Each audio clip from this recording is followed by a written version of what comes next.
तो महाराज इस प्रकार भगवान भीष्म पितामह के पास आते हैं, उनसे उनकी आखिरी इच्छा पूछते हैं। उन्होंने कहा मुझे आपके विराट रूप के दर्शन करने हैं। विराट रूप के दर्शन कराते हैं और उसी को देखते देखते भीष्म पितामह की मृत्यु हो जाती है। अब यहां पर अश्वत्थामा पांडवों की बहु उत्तरा, उसके गर्भ में पांडवों का आखिरी अंश पल रहा है, परीक्षित। अश्वत्थामा ने उसी के ऊपर ब्रह्मास्त्र चला दिया। अब वो रोकर भगवान को पुकारती है। लेकिन मैंने कल भी कहा था भगवान की कमजोरी क्या है, भक्त को रोते हुए नहीं देख सकते। वो रोकर भगवान को पुकारती है। भगवान ने वो किया जो भगवान ने कभी नहीं किया। भगवान उत्तरा के गर्भ के अंदर जाते हैं, एक सुरक्षा चक्र बनाते हैं। अब सौभाग्य देखिए परीक्षित का भी, जन्म लेने से भी पहले उसने सबसे पहले दर्शन ही भगवान के किए। वो भगवान को देखते हैं, भगवान उन्हें देखते हैं। ब्रह्मास्त्र विफल हो जाता है क्योंकि भगवान अंदर है। भगवान गर्भ से बाहर आ जाते हैं, सबसे मिलकर भगवान चले गए। यहाँ पर परीक्षित का जन्म होता है, समय निकलता है, उनको राजा बनाया जाता है।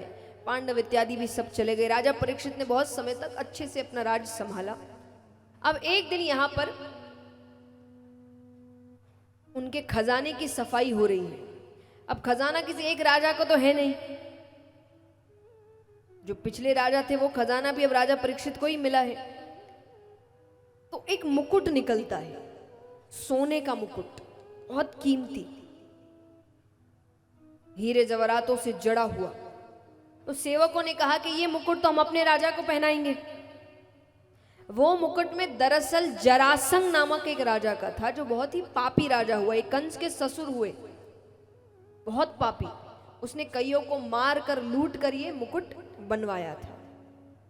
उसको साफ करके राजा को पहनाया गया। पहनाते ही हिंसक भाव आने लगे। जैसी संगत वैसा स्वभाव, हिंसक भाव आने लगे। उसने कहा आज शिकार खेलने चलते हैं।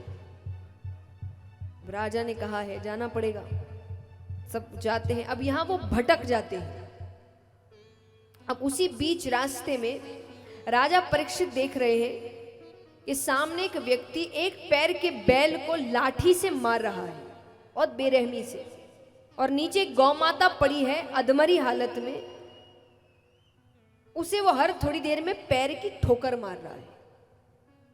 तो राजा ने कहा कौन है जो मेरे राज्य में ऐसी क्रूरता का कार्य कर रहा है। उसने कहा कि तुम कौन हो।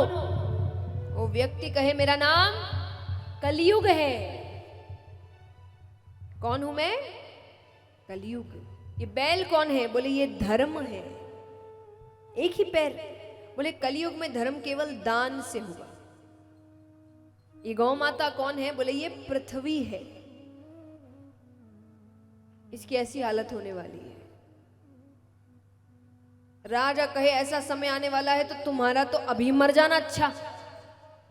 तलवार निकालते हैं, मारने लगते हैं कि कलयुग कहे मुझ में लाख अवगुण हैं, पर एक ऐसा गुण है जो किसी युग में नहीं था। बोले कौन सा गुण? कलयुग केवल नाम आधारा। जो पहले के युगों में भगवान को प्राप्त करने के लिए वर्षों तपस्या करनी पड़ती थी, वो कलयुग में केवल नाम जप करने से मिल जाएगी। उसको ये तो अच्छी बात है, पर तुम मेरे राज्य में नहीं रह सकते। बोले कहाँ जाऊं? बोले वहां जाओ जहां मदिरापान होता है, जहां जुआ खेला जाता है, जहां नशा होता है, जहां गलत संगत होती है। अब वो मन में कहे कलयुग के ये सारे प्लॉट तो मैंने पहले से ही बुक करके रखे हैं।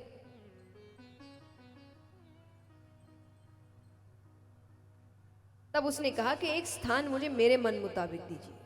बोले कौन सा स्थान? बोले मुझे स्वर्ण में स्थान दीजिए। स्वर्ण यानी सोना। राजा भूल गए, उन्होंने खुद ने सोने का मुकुट पहन कर रखा है। राजा ने कहा ठीक है, वो प्रवेश कर गया। अब यहां राजा खेल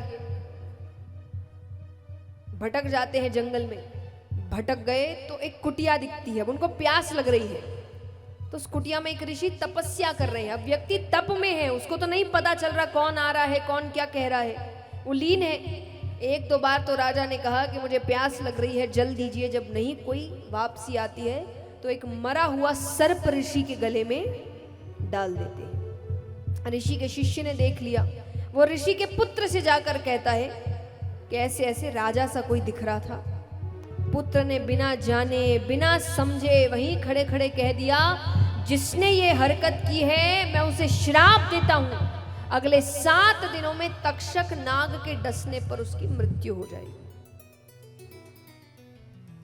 अब वहां पिता तब से उठते हैं। बेटे ने बताया कि मैंने ऐसा ऐसा श्राप दे दिया। पिता ने कहा किसको दिया? बोले वो पता नहीं। वो नेत्र बंद करते हैं तो राजा परीक्षित का चेहरा सामने आता है। राजा परीक्षित ने बहुत अच्छे कर्म किए थे। कहते ना, हर कथा से कथा की सीख तो है, पर हर व्यक्ति अपनी खुद की भी एक सीख निकालता है, क्योंकि सबका जीवन अलग है। तो इस कथा से मुझे जो सीख मिलती है मैं आप सबके साथ जरूर बताना चाहूंगी कि जब उनका चेहरा आया राजा परीक्षित का तो ऋषि उदास हो गए। ऋषि ने कहा कि ये तो ऐसा नहीं है, ऐसा क्या हो गया कि इसने ये हरकत कर दी? तो मुझे ये सीख मिलती है, जिंदगी जीनी है तो ऐसे जियो, कि अपनी जिंदगी जीनी है तो ऐसे जियो कि अगर आपसे कुछ गलती भी हो जाए तो गलत आपको नहीं, आपके समय को ठहराया जाए। कि व्यक्ति तो अच्छा है, समय खराब चल रहा है, इतने अच्छे से जियो। तो राजा परीक्षित ने कितने अच्छे पुण्य किए होंगे कि आज इतनी बड़ी गलती करने के बाद भी जिसके साथ किया वो भी उनकी तरफ खड़ा है कि ये गलत नहीं है, जरूर कुछ गलत हुआ है, वरना ये ऐसा काम कर ही नहीं सकता। तो राजा परीक्षित के पास वो जाते हैं, उनको बताने कि आपको ऐसा ऐसा श्राप मिला है। राजा परीक्षित ने उसी वक्त अपना राज्य छोड़ दिया। अब यहां पर सारे ऋषिगण एकत्रित हुए हैं कि ऐसा क्या करे कि इसको 7 दिन में मुक्ति मिल जाए। मानो भगवान ने ही कृपा करी हो, सामने से शुकदेव जी आ रहे थे। तो सभी ऋषियों ने उनसे प्रार्थना करी कि आप राजा परीक्षित को श्रीमद् भागवत कथा सप्ताह पारायण सुनाइए। वो मान गए। आइए आज से 7वें दिन तक हम शुकदेव जी के मुख से कथा सुनेंगे। बोली श्री शुकदेव मुनि महाराज की।